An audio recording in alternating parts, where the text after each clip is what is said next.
So financial management. So you know about the management, right? So management is the process of planning, organizing, so coordinating, controlling, the decision making. So these are all the things are included in the management. And also we can call these as the functions of management, as the planning, organizing, and the directing, decision making, and the control. So here, so we can do these things in respect of finance.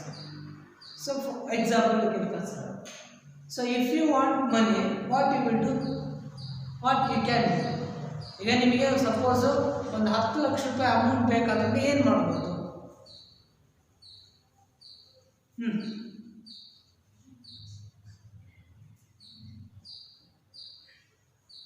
ಹೇಳಿ, 10 ಲಕ್ಷ ರೂಪಾಯಿ amount ನಿಮಗೆ ಬೇಕು ಅಂತ ಹೇಳಿದ್ರೆ so ನೀವೇನು ಮಾಡ್ಬೋದು? So ಬ್ಯಾಂಕಲ್ಲಿ loan ತಗೋಬೋದು. Next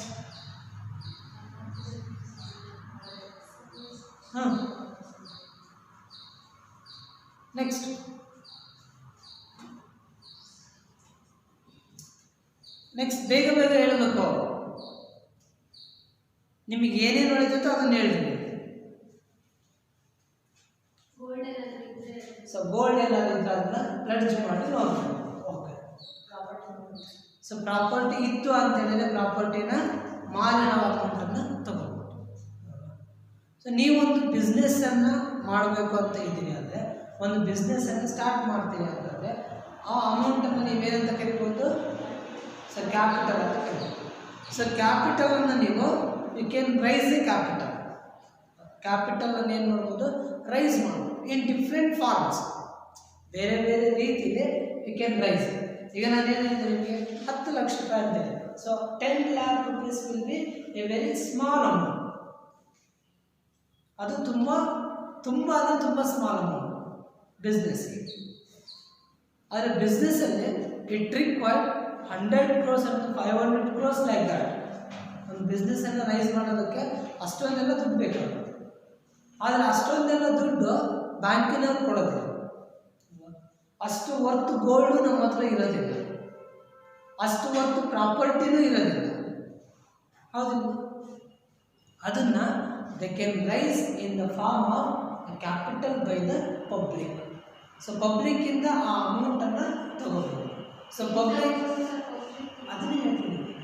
so how can you raise from the public ಇಂದ ಅಮೌಂಟನ್ನು ಯಾವ ರೀತಿ ತಗೊಳ್ಳೋದಕ್ಕೆ ಸಾಧ್ಯ?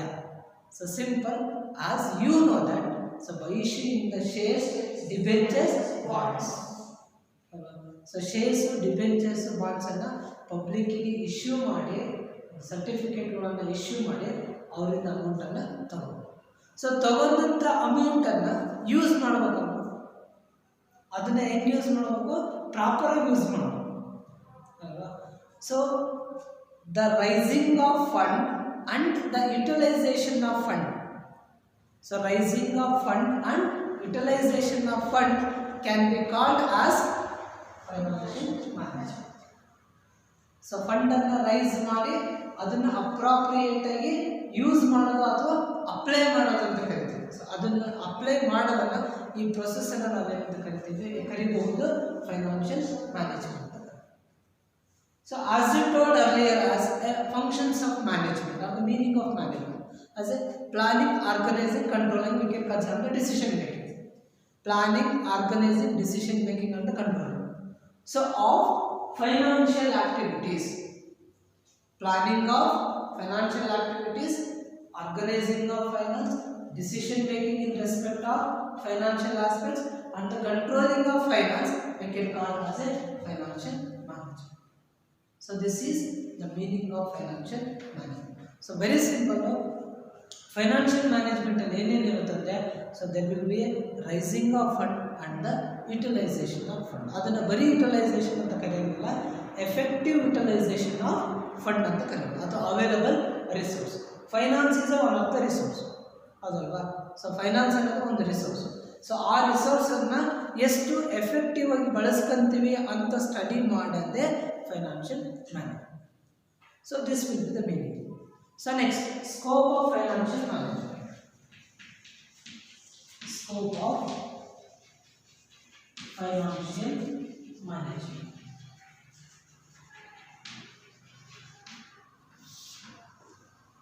So planning and controlling of financial activities can be called as a financial management. ಅಥವಾ ಇನ್ನೊಂದು ಮೀನಿಂಗ್ ಏನಂತಂದರೆ so raising and using of the funds we can call as a financial management. So in the scope of financial management, so majorly we can see the 3 scope of financial management. So scope means the applicability of the concept, ಅಂದರೆ ಫೈನಾನ್ಷಿಯಲ್ ಮ್ಯಾನೇಜ್ಮೆಂಟನ್ನು ಎಲ್ಲೆಲ್ಲಿ ಬಳಸ್ತೀವಿ ಅಂತ ಹೇಳೋದೇ scope. ಎಲ್ಲೆಲ್ಲಿ ಅದನ್ನು use ಮಾಡ್ತೀವಿ ಅಥವಾ ಎಲ್ಲೆಲ್ಲಿ ಅದನ್ನು ಅಪ್ಲೈ ಮಾಡ್ತೀವಿ, ಎಲ್ಲೆಲ್ಲಿ ಅದನ್ನು ಬಳಸ್ತೀವಿ ಅಂತ ಹೇಳೋದೇ scope. So scope of the financial management. So ಇಲ್ಲಿ ಒಂದು first one is investment decision. Investment decision, so ಇದು ಒಂದಾಗಿದೆ. Investment decision is a first scope. And the second scope, financial decision. Financial decision is the second scope of financial management. And the third one, dividend decision. Dividend decision. Dividend decision. So first, investment decision. So investment decision ಹೋಗೋದಕ್ಕಿಂತ ಮುಂಚೆ we can know the meaning of investment. So as per you, what is the meaning of investment? ನಿಮಗೆ ಗೊತ್ತಿದ್ದಾಗ investment ಅಂದರೆ ಏನು? ಬೇಗ ಬೇಗ ಹೇಳಬೇಕು. ನಿಮಗೆ ಏನು ಗೊತ್ತೋ ಅದನ್ನ ಹೇಳಬೇಕು. Investment means what?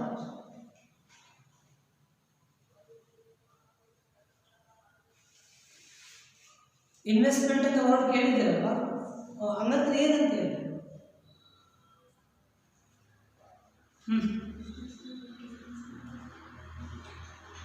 ನಿಮಗೆ ಎಷ್ಟು ಗೊತ್ತು, ಏನು ಗೊತ್ತು ಅದನ್ನ ಹೇಳ್ರಿ.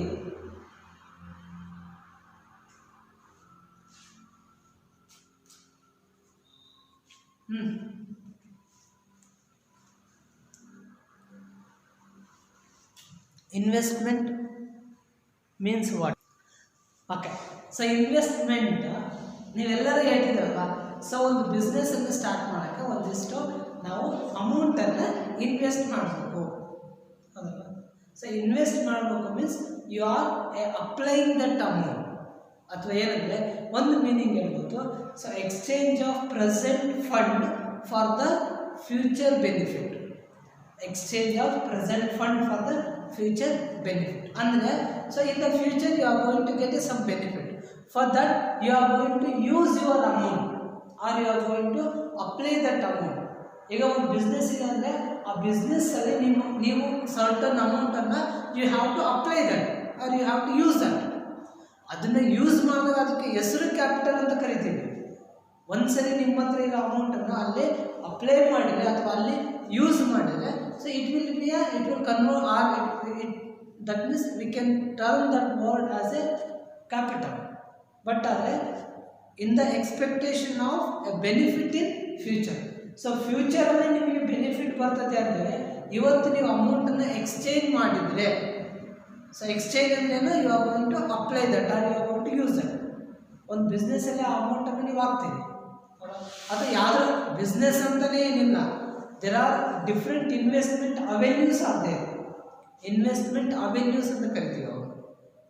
There are different investment avenues are there. ಈಗ ಫಾರ್ ಎಕ್ಸಾಂಪಲು ಬ್ಯಾಂಕಲ್ಲಿ ನೀವು ಎಫ್ ಡಿ ಮಾಡ್ಬೋದು, ಅದಲ್ಲ ಬ್ಯಾಂಕಲ್ಲಿ ನೀವು ಆರ್ ಡಿ ಮಾಡ್ಬೋದು, ಅಥವಾ ಶೇರ್ಸ್ ಪರ್ಚೇಸ್ ಮಾಡ್ಬೋದು, ಡಿಬೆಂಚರ್ಸ್ ಪರ್ಚೇಸ್ ಮಾಡ್ಬೋದು, ಅಥವಾ ಯಾವುದಾದ್ರೂ ಒಂದು ಲ್ಯಾಂಡಲ್ಲಿ ಹಾಕ್ಬೋದು, ಹೌದಲ್ವಾ? ಸೊ ರಿಯಲ್ ಎಸ್ಟೇಟ್ ಅಂತ ಇರ್ತಲ್ಲ, in that you can use that. So ಹಂಗೆಲ್ಲ ಇರೋದಕ್ಕೆ ಇನ್ವೆಸ್ಟ್ಮೆಂಟ್ ಅಂತ. ಸೊ ಇಲ್ಲಿ same investment decision. So investment decision ಅಂತ ಹೇಳಿದರೆ, ಸೊ ಯೂಸೇಜ್ ಆಫ್ ಕ್ಯಾಪಿಟಲ್, ಇರ್ತಕ್ಕಂಥ ಕ್ಯಾಪಿಟಲನ್ನು ಯಾವುದರಲ್ಲಿ ಬಳಸಬೇಕು ಅಥವಾ ಯಾವುದ್ಯಾವುದರಲ್ಲಿ ಬಳಸ್ತಾರೆ ಅಂತ ಹೇಳೋದನ್ನ ಏನಂತ ಕರಿತೀವಿ? ಇನ್ವೆಸ್ಟ್ಮೆಂಟ್ ಡಿಸಿಷನ್ ಅಂತ ಕರಿತೀವಿ. ಈಗ ಬಿಸ್ನೆಸ್ಸಲ್ಲಿ ಅಮೌಂಟ್ ಇತ್ತು ಅಂತ ಹೇಳಿದರೆ ಯಾವ್ಯಾವ್ದಕ್ಕೆ ಬಳಸ್ಬೋದು ಅದನ್ನ? ಈಗ ನಿಮ್ಮ ಹತ್ರ ಒಂದು ಅಸಂಪ್ಷನ್ ಮಾಡ್ಕೊಂಡ್ರೆ ಒಂದು 50 crore ಇರ್ತಕ್ಕಂಥ ಒಂದು ಬಿಸ್ನೆಸ್ ಸ್ಟಾರ್ಟ್ ಮಾಡಿದ್ದೀರಿ. ನಿಮ್ಮ ಹತ್ರ ಈಗ 50 crores ಇದೆ, ಅದು ಕ್ಯಾಪಿಟಲ್. ಅದನ್ನು ನೀವು ಬಳಸ್ಬೋದು. ಈಗ ಯಾವ್ದಾದ್ರು ಬಳಸ್ಬೋದು ಅದನ್ನ.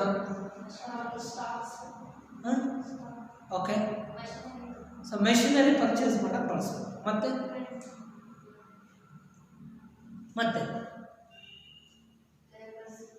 ಲೇಬರ್ಸ್ ಕೊಡೋದಕ್ಕೆ, ದುಡ್ಡು ಕೊಡೋದಕ್ಕೆ ಬಳಸ್ಬೋದು. ನೆಕ್ಸ್ಟ್, ನಿಮ್ಮ ಹತ್ರ ಅಮೌಂಟ್ ಇದೆ ಬಿಸ್ನೆಸ್ ಅಲ್ಲಿ, ಅದನ್ನು ಯಾವ್ದಾವ್ದಕ್ಕೆ ಬಳಸ್ಬಹುದು. ಓಕೆ, ಮತ್ತೆ ಲ್ಯಾಂಡ್ ಪರ್ಚೇಸ್.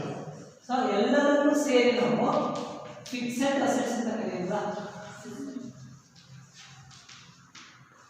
ಸೊ ಇರ್ತಕ್ಕಂಥ ಅಮೌಂಟನ್ನು ಫಿಕ್ಸೆಡ್ ಅಸೆಟ್ಸ್ ಅನ್ನು ಪರ್ಚೇಸ್ ಮಾಡೋದಕ್ಕೆ ನಾವು ಬಳಸಬಹುದು. ಅದನ್ನು ನಾವೇನಂತ ಕರಿತೀವಿ ಅಂತ ಹೇಳಿದ್ರೆ ಕ್ಯಾಪಿಟಲ್ ಬಜೆಟಿಂಗ್ ಅಂತ ಕರಿತೀವಿ. Capital budgeting. So capital budgeting. So budgeting means it is about the estimation. So next ಇಯರ್ಗೆ ಏನೇನು ಬೇಕಾಗುತ್ತೆ ಅಂತ ಎಸ್ಟಿಮೇಟ್ ಮಾಡೋದನ್ನು ನಾವೇನಂತ ಕರಿತೀವಿ, ಬಜೆಟ್ ಅಂತ ಕರಿತೀವಿ. ಆ ಪ್ರೊಸೆಸ್ಸಿಗೆ ಬಜೆಟಿಂಗ್ ಅಂತ ಕರಿತೀವಿ. ಸೊ ಕ್ಯಾಪಿಟಲ್ ಬಜೆಟಿಂಗ್ ಅಲ್ಲಿ ಫಿಕ್ಸ್ಡ್ ಅಸೆಟ್ಸ್ ಮೇಲೆ ಇನ್ವೆಸ್ಟ್ ಮಾಡೋದು ಯಾವುದಾದ್ರೂ ಮಾಡಬೇಕು ಅಂತೇಳಿ ಡಿಸಿಷನ್ ತಗೊಳ್ಳೋದು ಒಂದಾಗಿದೆ. ಸೊ ಅದಾದಮೇಲೆ ನಾವು not only for fixed assets we can use that amount for current assets. ಬಳಸ್ಬೋದಲ್ವಾ, ಕರೆಂಟ್ ಅಸೆಟ್ಸ್ ಅದನ್ನು ಬಳಸ್ಬೋದಲ್ವಾ. ಸೊ ಇದು ಕರೆಂಟ್ ಅಸೆಟ್ಸ್. ಕರೆಂಟ್ ಅಸೆಟ್ಸ್ಗೆ ಬಳಸೋದನ್ನು ನಾವೇನಂತ ಕರಿತೀವಿ ಅಂದರೆ ವರ್ಕಿಂಗ್ ಕ್ಯಾಪಿಟಲ್ ಅಂತ ಕರಿತೀವಿ. Working capital. ಸೊ ಇದನ್ನು ಮ್ಯಾನೇಜ್ ಮಾಡೋದೇನಾಗಿರುತ್ತೆ, ವರ್ಕಿಂಗ್ ಕ್ಯಾಪಿಟಲ್ ಮ್ಯಾನೇಜ್ ಮಾಡ್ತಾರೆ. ಸೊ ಕ್ಯಾಪಿಟಲ್ ಬಜೆಟಿಂಗ್ ಮತ್ತು ವರ್ಕಿಂಗ್ ಕ್ಯಾಪಿಟಲ್. ನೀವು ಬ್ಯಾಲೆನ್ಸ್ ಶೀಟನ್ನು ನೋಡಿದ್ದೀರಿ ಹೌದಲ್ವಾ. ಬ್ಯಾಲೆನ್ಸ್ ಶೀಟಲ್ಲಿ ಏನೇನಿರುತ್ತೆ, ಅಸೆಟ್ಸ್ ಮತ್ತು ಲಯಬಿಲಿಟೀಸ್. ಸೊ ಬ್ಯಾಲೆನ್ಸ್ ಶೀಟಿನ ಅರ್ಥ ಏನು, what is the meaning of balance sheet?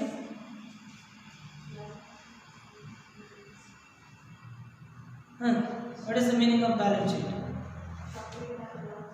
Balance sheet I am asking. What is the meaning of balance sheet? So balance sheet is a statement which shows financial position of the company. So ಒಂದು ಕಂಪನಿಯ financial position ಅನ್ನು indicate ಮಾಡ್ತಕ್ಕಂಥ statement ಯಾವುದಾಗುತ್ತೆ, balance sheet ಆಗಿದೆ. ನೀವು ಹೇಳಿದ್ದೀರಿ, correct ಇದೆ. So asset side ಒಂದಿರುತ್ತೆ, ಲಯಬಿಲಿಟಿ ಸೈಡ್ ಇರುತ್ತೆ. ಸೊ ಅಸೆಟ್ಟಿನ ಟೋಟಲು ಲಯಬಿಲಿಟಿನ ಟೋಟಲು ಸೇಮ್ ಇರುತ್ತೆ. ಈಗ ಬರೀ ಬ್ಯಾಲೆನ್ಸ್ ಶೀಟ್ ನಿಮಗೆ ಕೊಟ್ಟಾಗ ಅಸೆಟ್ಸ್ ಲಯಬಿಲಿಟೀಸ್ ಟೋಟಲ್ ಆಗಿದೆ ಅಂತಂದರೆ ಲಯಬಿಲಿಟೀಸ್ ಅರ್ಥ ಏನು ಹೇಳಿ? What is the meaning of liability? Liabilities means what?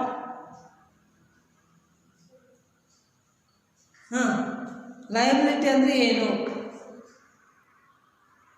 Okay, so liability means it is a obligation or it is a responsibility of the company which needs to discharge. ಅದನ್ನು ಬೇರೆಯವ್ರಿಗೆ ಕೊಡಬೇಕಾಗಿರ್ತದೆ company. Asset ಅಂತ ಹೇಳಿದ್ರೆ those are all the properties of the company. ಅಂದರೆ ನಮಗೆ ಅಸೆಟ್ಟಲ್ಲಿ fixed assets current assets ಇರ್ತದೆ ಅಲ್ವಾ. So fixed assets which have a long term nature, current assets short term nature. ನಿಮಗೆಲ್ಲ ಉದಾಹರಣೆಗೆ ಡೆಟಾರ್ಸ್ ಇರುತ್ತೆ. ಮತ್ತು ಈಗ ಡೆಟಾರ್ಸ್ ಮೀನಿಂಗ್ ಏನು? ಡೆಟಾರ್ಸ್ ಮೀನಿಂಗ್ ಏನು?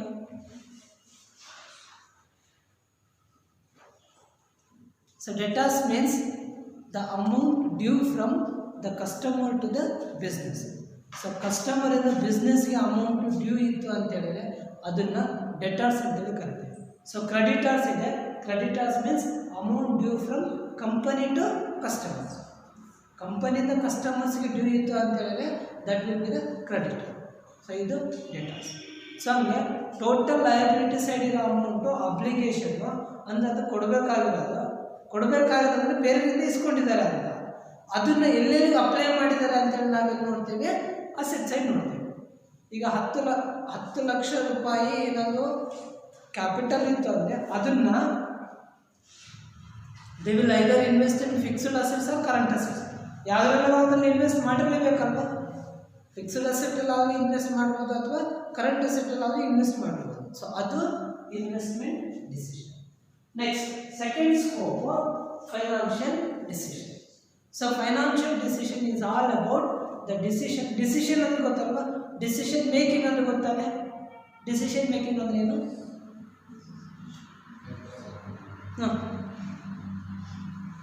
Below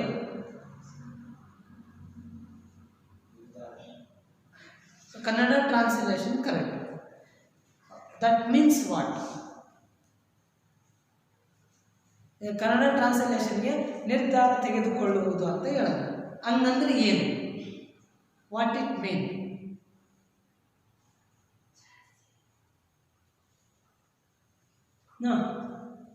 decision making.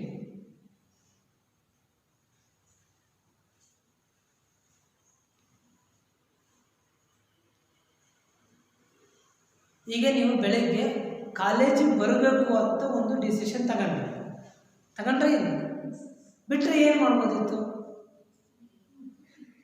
ಮನೆಗಿರ್ಬೋದಿತ್ತು, ಹೌದಲ್ವಾ? ನಿಮಗೀಗ ಎಷ್ಟು ಆಪ್ಷನ್ ಇದ್ದಾವೆ? 2 ಆಪ್ಷನ್ ಇದೆ. ಒಂದು ಮನೆಗಿರ್ಬೇಕು, ಇಲ್ಲ ಕಾಲೇಜಿಗೆ ಹೋಗ್ಬೇಕು. ನೀವೇನು ಕಾಲೇಜಿಗೆ ಬರ್ಬೇಕಂತ ತಗೊಂಡು ಅಂದರೆ 2 ಆಪ್ಷನಲ್ಲಿ ಒಂದು ಸೆಲೆಕ್ಟ್ ಮಾಡ್ಕೊಂಡು ಅದೇ decision making. Selection of one, ಅವನ್ನ ನಾವು ಆಲ್ಟರ್ನೇಟಿವ್ ಅಂತ ಕರಿತೀವಿ. Selection of one alternative among the different courses of alternatives is called decision making. So financial ಆಸ್ಪೆಕ್ಟ್ಸಿಗೆ ಈಗ ಫಂಡನ್ನು ರೈಸ್ ಮಾಡೋದು. Either they can raise a short term fund or a long term fund. ಈಗ ಶೇರ್ಸನ್ನು issue ಮಾಡಿದ್ರು ಅಂದರೆ it will be the long term fund. ಡಿಬೆಂಚರನ್ನು issue ಮಾಡಿದ್ರು ಅಂದರೆ it will be the long term fund. 1 ವರ್ಷಕ್ಕೆ ಬಾಂಡ್ಸನ್ನು ಇಶ್ಯೂ ಮಾಡಿದ್ರು ಅಂದರೆ ಅದು short term fund. Bank overdraft ಅಂತ ಕೇಳಿದ್ರಲ್ಲ, BOD, ಹಂಗಂದ್ರೆ ಏನು ಹೇಳ್ರಿ? ಇದು ಶಾರ್ಟ್ ಟರ್ಮ್ ಡಿಸಿಷನ್ ಆಗಿರ್ತದೆ. This is also one of the source of raising of fund. ಈಗ BOD ಅಂದರೆ ಏನು? ಬ್ಯಾಂಕ್ ಓವರ್ ಡ್ರಾಫ್ಟ್ ಅಂದರೆ ಏನು?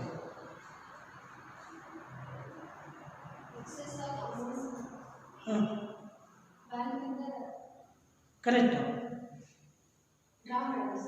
ಸೊ ಬ್ಯಾಂಕಿಂದ ಅಮೌಂಟನ್ನು ಎಕ್ಸಿಸ್ ಆಗಿ ಡ್ರಾ ಮಾಡೋದು. ಎಕ್ಸಿಸ್ ಅಂದರೆ ಅದು ಎಷ್ಟು ಜಾಸ್ತಿ? ಯಾವುದಕ್ಕಿಂತ ಜಾಸ್ತಿ? ಎಕ್ಸಾಕ್ಟ್ಲಿ, ಅದನ್ನೇ ಹೇಳೋದು, ಆಯಿತಾ?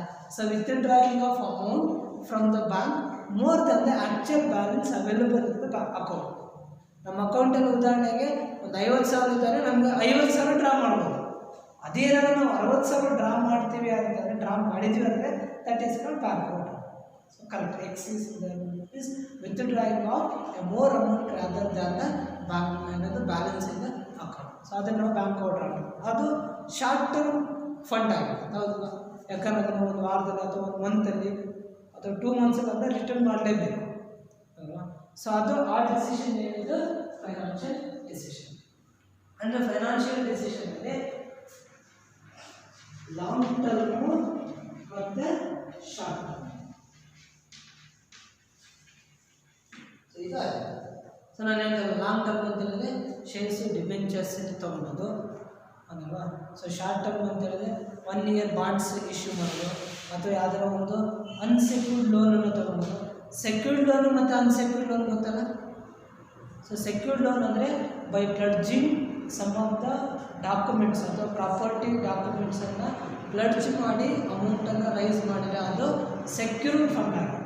ಸೊ ಅನ್ಸೆಕ್ಯೂರ್ಡ್ ಅಂದರೆ ಯಾವುದೇ ರೀತಿಯ ಸೆಕ್ಯೂರಿಟಿ ಇರೋಲ್ಲ, ಅಥವಾ ಕೆಲವೊಂದು ಕೊಲಾಟ್ರಲ್ ಸೆಕ್ಯೂರಿಟೀಸನ್ನು ಪ್ಲಡ್ಜ್ ಮಾಡಿ ಲೋನ್ ತಗೋಬೋದು. ಕೊಲಾಟ್ರಲ್ ಸೆಕ್ಯೂರಿಟೀಸ್ ಅಂದರೆ ಗೊತ್ತಾ?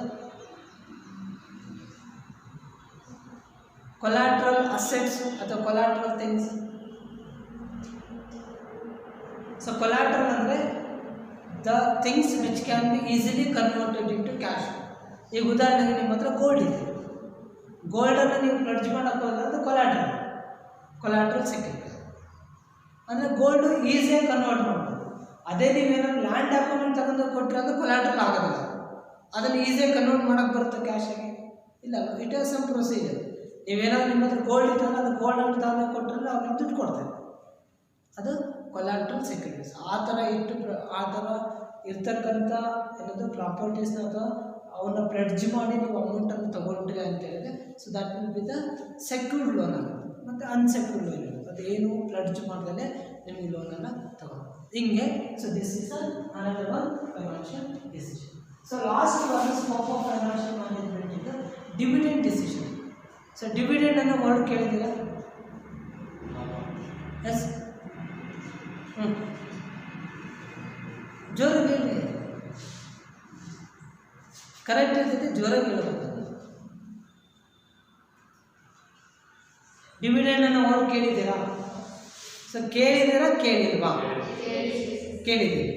ಸೊ ಏನು ಅಂದ್ಕೊಂಡಿದ್ದೀರಾ ಅದರ ಅರ್ಥ?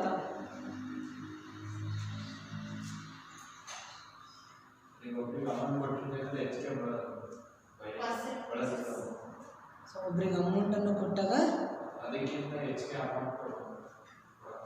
ಕೊಡೋದು ಡಿವಿಡೆಂಡ್. ಓಕೆ, ಮತ್ತೆ